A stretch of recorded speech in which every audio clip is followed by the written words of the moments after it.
Hello, my name is Paul, and I am teaching these classes at the First Church of the Brethren here in Harrisburg, Pennsylvania, where we have a program that people who cannot afford any computers are able to earn one in 10 short weeks. And if you complete a course of 12, you'll get a certificate of attendance. However, I am featuring the ability to take a test, and if you learn something and prove it with the test, you will also be able to have a diploma to prove that you learned something. With this in mind, I'd like to open this segment, and we're going to be talking about backups.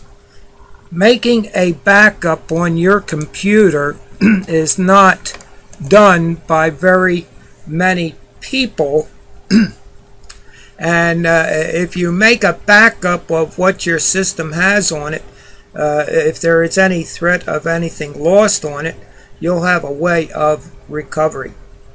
And this is a very important thing for businesses, in that they will have a regular program going on of backing up their files, because things do happen with their computers, and it will also have a resource of restoring things to their computer that is important for the normal operation of their business. Now, with that in mind, we as a private owner in the home should be doing the same. Very often I am running into computers that are messed up only because they're not maintained properly, and rarely I do get some that gets a virus in it. And when that happens, there needs to be a backup or a restoration plan that is in place so that you're able to move on as if nothing happened. Well, once disaster hits, that's when it's too late. To learn how to be ready for such an event, it is necessary to be aware that backing up your files on a regular basis is important. For the individuals, there has been a program on TV advertised, Carbonite in particular, and I don't know if there are others as well. There is others that sometimes your provider will provide something like that.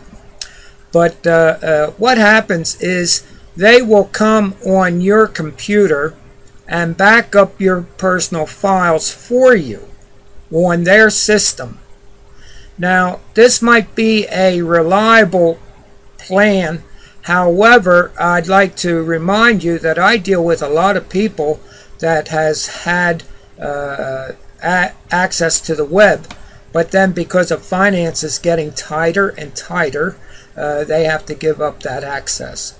So then what good is something being backed up online when you have no resources to keep the service running?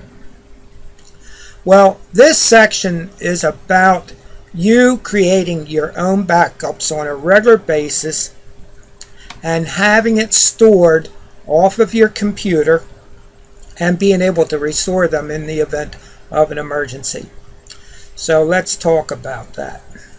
The first thing I want you to realize is that before we get into this, that on the far right corner of the taskbar is a dark button that will give you access to display the desktop when several windows are open.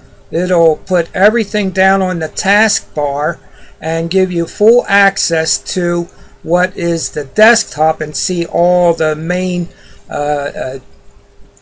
icons to open anything you want. So this is very handy to know. This has been changed from previous versions of Windows, such as in XP.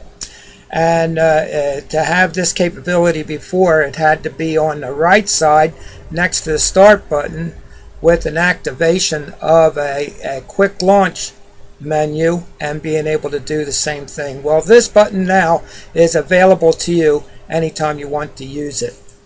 The next thing I want to talk to you is that on the far left corner on the taskbar is a button to display the start menu. It is very similar to what used to be with XP. However, some of the names on there has been changed slightly, but not so much that you will not identify them.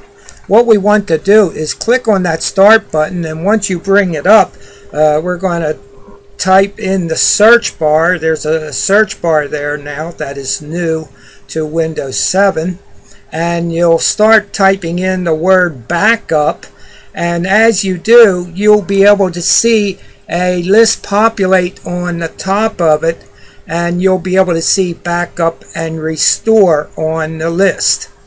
Now, when you double click or click on this backup and restore, you'll get the program or the wizard to open that will be able to help you do this. When it's the first time you're using it, you'll need to set up your preferences and be able to establish how things are going to be backed up. And it is a big improvement of what happened before with XP, because now you're going to see some menus that is going to be selectable for where things are going to be backed up. When I go and click on Set Up Backup, I will get a list that has different options that they suggest that I can use on my computer. On this screen here, we have Drive E, which happens to be HP Tools, and that is a small size. It's a recovery, really. And also we are able to make use of my CD, DVD, BD drive and be able to have my backup files on a disk. If you make that kind of choice and it's time for you to have a automatic backup take place on your computer, you need to be sure to have a rewritable disk in there so that changes could be made to your files and update them to what is current. On my machine, I have plugged in an external hard drive, and it is a sizable drive with 500, well actually there's more than that on there, but the total size that is accessed for this operation is almost 500 gigabytes, and that is a good size to be able to use it for my backup. However, there is also a button below all that that says Save it on a network, where I have access to much larger drives to be able to do this. Please remember that you want to be sure to have plenty of space to be able to store the necessary files that are being chosen for your backup. They will back up files that is your work and stored in directories that are common to where they should be stored with Windows. Also some other locations on your computer. It will maintain a backup of that kind of work. Now, one thing is when you make that choice and go to the next window, you'll see a description. Windows will back up files saved in libraries on the desktop and in default window folders. This will also create a system image which can be used to restore your computer if it stops working. These items will be backed up on a regular schedule, and that schedule can be set any way you want it to be at a time that usually you're not using your computer would be best. However, it does run in the background, and your computer will slow down a bit because these resources are in work in the background. Now, once we make our selection here, there is also let me choose the libraries and folders to include in the system image.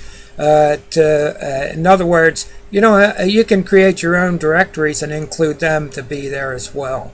And that don't have to be in the traditional classifications that Windows is set up with. So now we have in the next screen to be able to include in the backup all users, or if you have it separated, it could be certain users to be able to back up these files. Also, there is on the list to include a system image to be made, and that system image will copy everything on your computer, including the programs you have installed. So it's ideal to do this when everything is running smoothly on your computer, and if anything should happen to your computer, you're able to restore this back to this condition. It don't have to go completely back to when you first got your computer, but to include all the different programs or all the different files. Everything will be restored as it is established. Now take notice on this we have the schedule set for Sunday at 7 o'clock p.m. and you have option to change that schedule to make it a later time or even another day, whatever you wish for it to do. But you do want to choose a time when the machine is able to be on and it's going to be running while it's able to do this process at a time that you are not using your machine. Now there's another thing here that I want to show you, is that save settings and run backup is also there to be selected. And what happens is when you press this, it will take several hours for it to make the initial image. So this takes the longest time. Once it's done for the first time, it's just doing a series of updates and will be running much quicker. And very often when it's doing that, it can also be changed to a different time and run in the background, that you don't have to leave your computer on all night.